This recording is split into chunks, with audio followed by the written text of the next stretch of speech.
તો અમદાવાદમાં 7 જૂનના શાકભાજીના વેન્ડરો માટે ઠંડા બનશે। શાકભાજીના વેન્ડરોને ચોક્કસ જગ્યાએ વ્યાપાર કરી શકશે।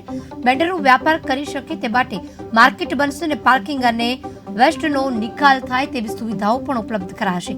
સ્ટેન્ડિંગ કમિટીમાં મંજૂરી મળી 7 જૂન બાદ 48 વોર્ડમાં એવા માર્કેટ બનાવાશે। परिणामे वेन्डर्सोने एक आधुनिक मार्केट प्राप्त थशे अने त्यां आगळ पार्किंगनी सुविधा होय, बीजी व्यवस्था त्यां आगळ होय।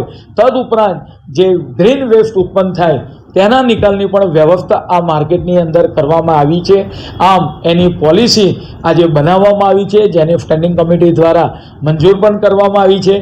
आम आवनार समयगाळा दरमियान कोर्पोरेशनना 7 झोननी अंदर आवा मार्केट ઊભા કરવામાં આવશે અને 7 ઝોનની સફળતા બાદ આવનાર સમયગાળા દરમિયાન 48 વોર્ડની અંદર પણ જે થડા છે શાક માર્કેટ નાના